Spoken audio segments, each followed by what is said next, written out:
শামস, তিনি চেয়ারপারসন নিরাপত্তা যে আছেন, নিরাপত্তা প্রধান, আমরা সিএসএফ নামে সবাই চিনি, চেয়ারপারসন সিকিউরিটি ফোর্সে তিনি প্রধান।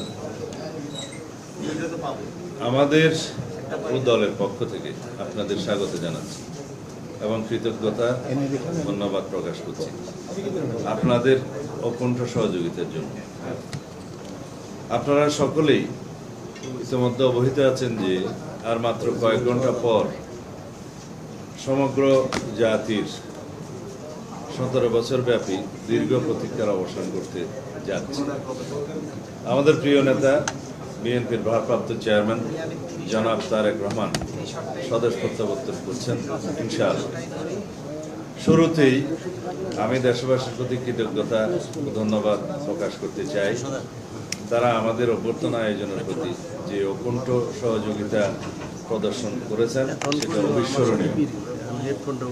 একই সাথে আন্তরিক ক্ষমা প্রার্থনা করতে চাই যে প্রিয় নেতার স্বদেশ প্রত্যাবর্তনের এই ঐতিহাসিক আয়োজনকে বাস্তবায়িত করতে দলের পক্ষ থেকে অনিবার্য, অত্যাবশ্যক এবং ন্যূনতম যে সকল কর্মসূচি গৃহীত হয়েছে সেজন্য সৃষ্ট অসুবিধা ও কষ্টের জন্য। আপনারা জানেন জনাব তারেক রহমান এমন কোনো কর্মসূচিকে সমর্থন করেন না যা জনদুর্ভোগের কারণ সৃষ্টি করে।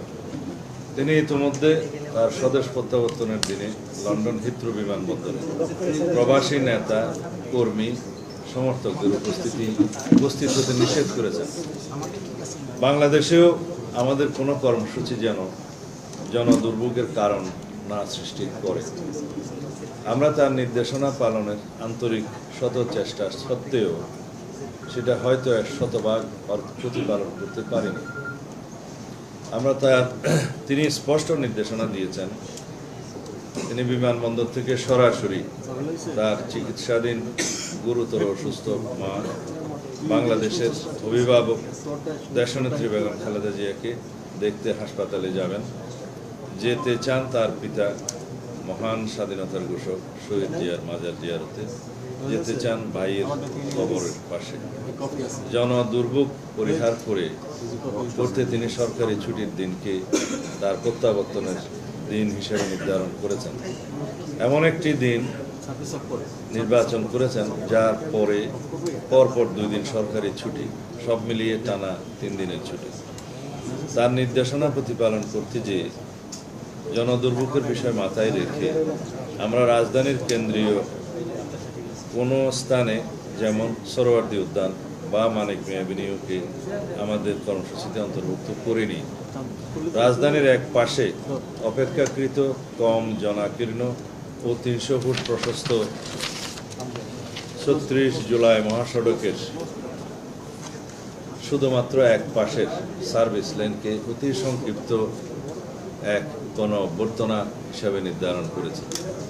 এটা কোনো জনসভা নয়, সম্বর্ধনা অনুষ্ঠানও নয়, শুধুমাত্র দেশবাসীর প্রতি তার আন্তরিক কৃতজ্ঞতা প্রকাশ ও দেশনেত্রী সহ দেশের সকলের কল্যাণ কামনায় দোয়ার অনুরোধের অনুষ্ঠান। সেই আয়োজনে তিনি ছাড়া আর দ্বিতীয় কোনো বক্তা থাকছেন না। আমরা এই আয়োজনের কলেবর যত ছোটই রাখতে চাই না কেন, 17 বছর ধরে অপেক্ষমান দেশের সকল প্রান্ত থেকে আসা নেতা কর্মী সমর্থকদের বাঁধ ভাঙা রাজধানীমুখী স্রোত নিয়ন্ত্রণের ক্ষমতা আমাদের নেই। তারপরেও আমরা আমাদের নেতা কর্মী সমর্থকদের নির্দেশনা দিয়েছি যাতে তাদের বেশিরভাগ কাঞ্চন ব্রিজ ব্যবহার করে অনুষ্ঠানস্থলে আসেন। রাজধানীতে তাদের প্রবেশ পথ ও যানবাহন অবস্থান ও অভ্যর্থনা কেন্দ্রের বিস্তারিত তালিকা আপনাদের জানাবো সকলের সুবিধার্থে। এর সাথে থাকছে 20টি মেডিকেল ক্যাম্প, সার্বক্ষণিক চিকিৎসক, প্যারামেডিক, ওষুধপত্র ও অ্যাম্বুলেন্স সহ সেসব ক্যাম্পের তালিকাও সকলের সুবিধার্থে আমরা জানিয়ে দিচ্ছি। এছাড়াও মঞ্চের কাছাকাছি 6 শয্যার একটা ফিল্ড হাসপাতালও থাকবে আইসিইউ অ্যাম্বুলেন্স সহ। বিমানবন্দরগামী ও বিদেশ ফেরত যাত্রীদের এবং রোগী বহনকারী অ্যাম্বুলেন্সের যাতায়াত নির্বিঘ্ন করতে বিমানবন্দর সড়কের কাকলি মোড়, আন্তর্জাতিক বিমানবন্দরের সামনে ও আবদুল্লাপুর এই 3টি স্থানে হেল্প ডেস্ক থাকবে, যারা মোটর বাইক স্কটের মাধ্যমে যাত্রাপথ নির্বিঘ্ন করতে আপ্রাণ চেষ্টা করবে। ঢাকা মহানগর দক্ষিণের বিভিন্ন পয়েন্ট দিয়ে আগত গাড়িসমূহের পার্কিংয়ের স্থান সায়েদাবাদ অভ্যর্থনা কেন্দ্র, ডেমরা স্টাফ কোয়ার্টার পয়েন্ট দিয়ে প্রবেশ করা গাড়ি সায়েদাবাদ বাস টার্মিনালে পার্কিং করবে। 2 শনির আখড়া অভ্যর্থনা কেন্দ্র এবং মহাখালী অভ্যর্থনা কেন্দ্র। শনির আখড়া ও যাত্রাবাড়ি পয়েন্টের গাড়িসমূহ সায়েদাবাদ বাস টার্মিনাল ও মহাখালী বাস টার্মিনালে পার্কিং করবে। 3 বাবুবাজার অভ্যর্থনা কেন্দ্র, বাবুবাজার ব্রিজের নিচে নয়াবাজার বাবুবাজার ব্রিজ পয়েন্টের গাড়িসমূহ ফুলবাড়িয়া গুলিস্তান বাস টার্মিনাল ও মহাখালী বাস টার্মিনালে পার্কিং করবে। 4 পোস্তগোলা ব্রিজের উপরে অভ্যর্থনা কেন্দ্র, দোলাইপাড় মোড় অভ্যর্থনা কেন্দ্র, কমলাপুর রেল স্টেশন অভ্যর্থনা কেন্দ্র, সদরঘাট লঞ্চ টার্মিনাল অভ্যর্থনা কেন্দ্র। এখানে আমাদের সেই অভ্যর্থনা কেন্দ্রগুলো ইতিমধ্যে আমরা ব্যবস্থা নিয়েছি। সেখানে মেডিকেল টিম সহ অভ্যর্থনা কেন্দ্রে আমাদের যা স্বেচ্ছাসেবক সবাই প্রয়োজনীয় ব্যবস্থা নেবে এবং তাদেরকে দিক নির্দেশনা দেবে।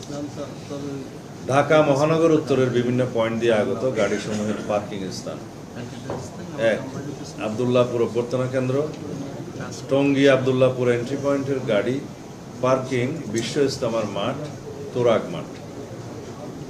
2 নীলা মার্কেট অভ্যর্থনা কেন্দ্র, কাঞ্চন ব্রিজ 300 ফিট হয়ে এন্ট্রি পয়েন্টের গাড়ি বাণিজ্য মেলার মাঠে পার্কিং করবে অথবা নীলা মার্কেটে গাড়ি পার্কিংয়ের ব্যবস্থা আছে সেখানে করবে। যে 2 জায়গাতে সম্ভব হয় সেই 2 জায়গায় অভ্যর্থনা কেন্দ্র এবং গাড়ি পার্কিংয়ের ব্যবস্থা থাকবে মেডিকেল টিম সহ।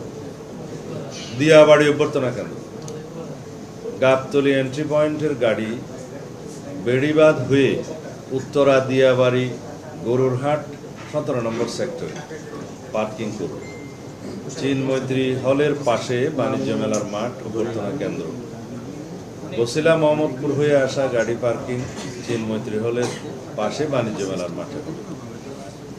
মহাখালী বাস টার্মিনাল অভ্যর্থনা কেন্দ্র, বিমানবন্দর রেল স্টেশন অভ্যর্থনা কেন্দ্র। এগুলো আমাদের অভ্যর্থনা কেন্দ্র, গাড়ি পার্কিং এবং মেডিকেল সার্ভিসের সুবিধা সহ এই তালিকাটা আপনাদের সামনে প্রদান করলাম।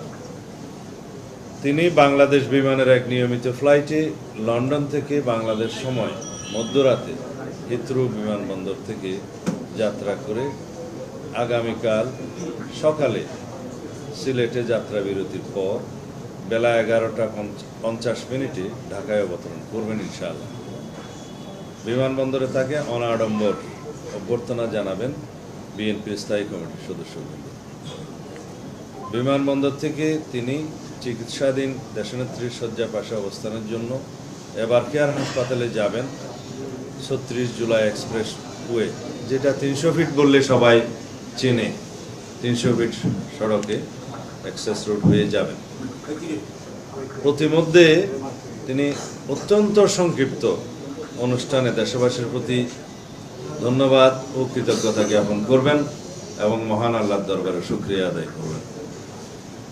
আমরা জানি আমাদের শত চেষ্টায়ও প্রিয় নেতাকে একবার দেখার দুর্নিবার আকর্ষণে 17 বছর ধরে অপেক্ষমান দেশের সকল প্রান্ত থেকে আসা লক্ষ লক্ষ জনতার রাজধানীমুখী জনস্রোত প্রশমনের সাধ্য আমাদের নেই। আমরা নিশ্চিত ইনশাআল্লাহ আগামীকাল বাংলাদেশ তার ইতিহাসের বৃহত্তম জনসমাবেশ সাক্ষী হতে চলছে। সেই ইতিহাস দৃষ্টান্ত হয়ে থাকবে। এই সুবিশাল আয়োজন নিশ্চিদ্র বা ত্রুটিহীন করা আমাদের এই ক্ষুদ্র কমিটি এমনকি বৃহৎ দলের পক্ষেও সম্ভব নয়। তারপরেও আমাদের স্বনির্বন্ধ অনুরোধ থাকবে স্বতঃস্ফূর্ত নেতা কর্মী সমর্থক ও শুভানুধ্যায়ীদের প্রতি আপনারা সর্বোচ্চ ধৈর্য ও শৃঙ্খলার পরিচয় দিতে প্রমাণ করুন আপনারা আমাদের প্রিয় নেতাকে কতটা গভীর ভালোবাসায় অভিষিক্ত করতে সক্ষম।